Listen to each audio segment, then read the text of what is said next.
نحمده ونصلي على رسوله الكريم بسم اللہ الرحمن الرحیم۔ عقائد کے مذاکروں میں ہمارا آج کا مذاکرہ ہے وجود باری تعالی کے بارے میں۔ وجود باری تعالی کے بارے میں اہل سنت والجماعت کے عقائد یہ ہیں۔ نمبر 1، اللہ سبحانہ وتعالی خود بخود موجود ہے، اپنے وجود میں کسی کا محتاج نہیں۔ اللہ سبحانہ وتعالی واجب الوجود ہے، یعنی اس کا موجود ہونا ضروری ہے اور اس کا نہ ہونا ناممکن ہے، اس کا عدم محال ہے، ناممکن ہے۔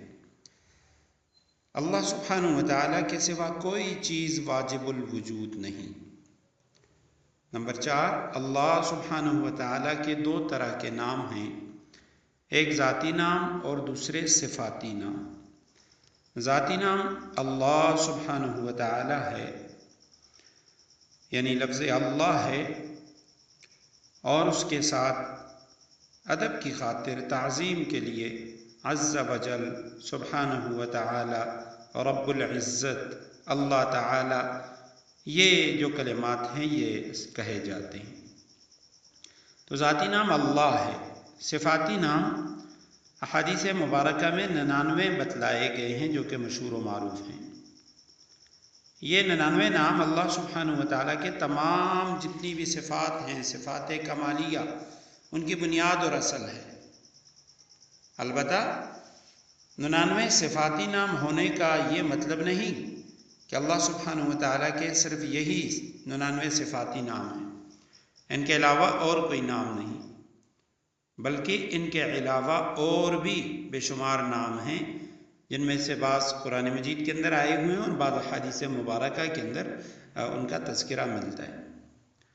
جیسے ذو الفضل اللہ سبحانہ وتعالی کا نام ہے، لیکن ان 99 ناموں میں سے یہ نام نہیں ہے۔ اسی طرح ذی المعارج، یہ قرآن کریم کے اندر آ چکا ہے، واللہ یختص برحمت من یشاء واللہ ذو الفضل العظیم۔ ذی المعارج من اللہ ذی المعارج۔ ذی الطول سورہ غافر کے اندر قابل التوب شدید العقاب ذی الطول۔ ملیک یہ بھی اللہ کا نام ہے۔ اکرم اللہ سبحانہ وتعالی کا نام ہے، ربک الاکرم۔ رفیع، قاہر، شاکر، دائم، وتر۔ حدیث مبارکہ میں یہ نام آتا ہے کہ نبی کریم صلی اللہ علیہ وسلم نے فرمایا کہ ان اللہ وتر یحب الوتر۔ طاق ہونا یہ بھی اللہ کا صفاتی نام ہے، فاطر کا لفظ ہے وغیرہ، تو یہ سارے اللہ سبحانہ وتعالی کے صفاتی نام ہیں۔ اللہ سبحانہ وتعالی کے لیے صفت قدرت بھی ثابت ہے، وہ ذات قادر مطلق ہے، کوئی چیز اس کی قدرت سے باہر نہیں، وہ ہر چیز پر قادر ہے، عجز کا، کمزوری کا وہاں نام و نشان بھی نہیں۔ اللہ سبحانہ وتعالی کے لیے صفت ارادہ بھی ثابت ہے، یعنی اپنے ارادہ و اختیار سے جو چاہتا ہے کرتا ہے، جس کو چاہتا ہے وجود بخشتا ہے، جس کو چاہتا ہے معدوم کر دیتا ہے۔ اس نے ازل میں جو ارادہ کیا تھا اسی کے مطابق ہو رہا ہے، ہمیشہ ہمیشہ اسی کے مطابق ہوتا رہے گا۔ وہ جس کام کا ارادہ کرتا ہے وہ ہو کے رہتا ہے، کوئی چیز بھی اس کے ارادہ و اختیار سے باہر نہیں۔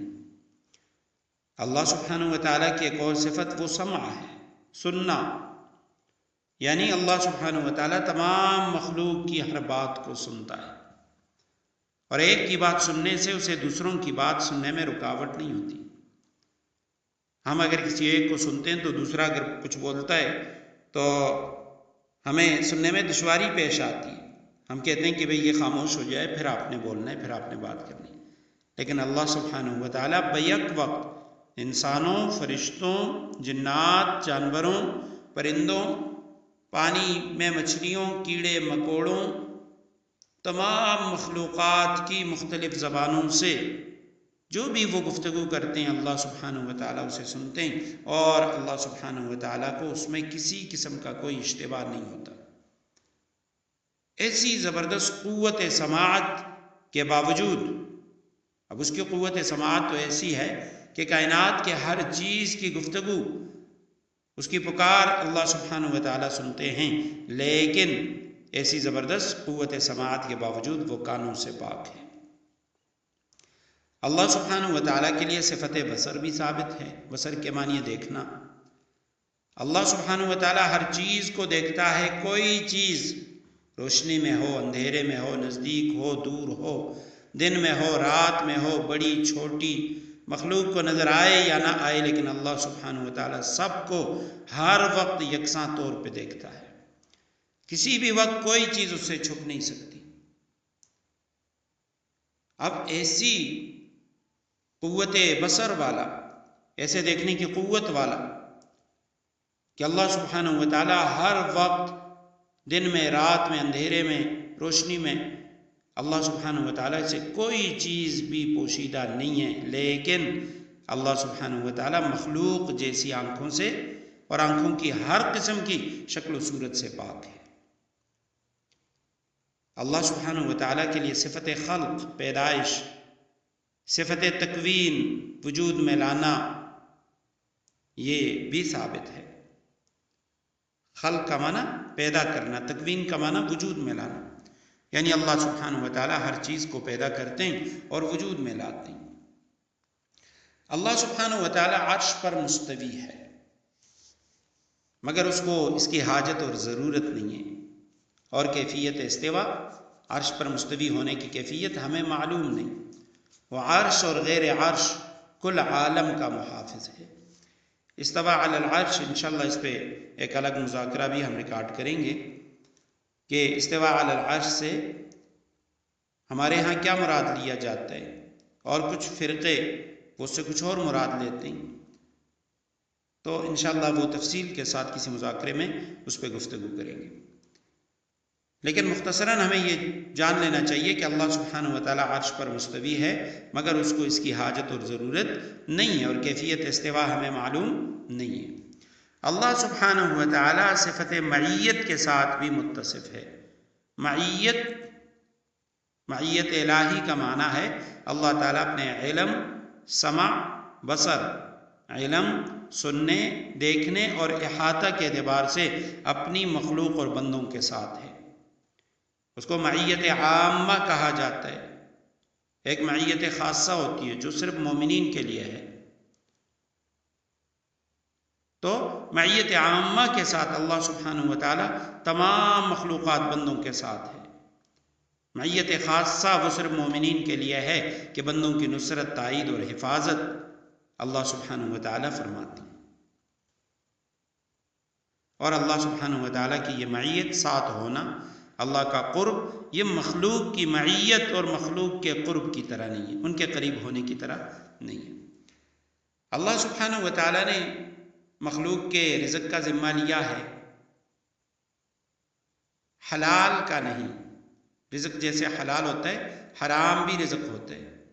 رزق کے لیے حلال ہونا ضروری نہیں۔ مخلوق کے رزق کا ذمہ اللہ نے لیا ہے، وہ دے گا۔ البتہ اللہ سبحانہ و تعالیٰ نے پھر مخلوق کو اختیار دیا ہے، اور وہ اپنے اختیار سے حلال یا حرام کا انتخاب کرتے ہیں اور اسے وہ اختیار کرتے ہیں۔ نیک اللہ تعالیٰ کے قریب ہوتا ہے، برا اللہ تعالیٰ سے دور ہوتا ہے۔ یہ قرب و بعد مسافت کے اعتبار سے نہیں۔ جیسے ہم کہتے ہیں نا کہ بھئی فلاں قریب ہے، فلاں دور ہے، تو اللہ سبحانہ و تعالیٰ سے قریب اور دور ہونے کا مطلب یہ مسافت کے اعتبار سے نہیں ہوتا، بلکہ یہ قرب بغیر کسی کیفیت کے ہے، قرب بلا کیف ہے۔ یہ بعد بھی بغیر بلا کیف ہے، وہ اس طرح کی مسافت کے اعتبار سے نہیں ہے۔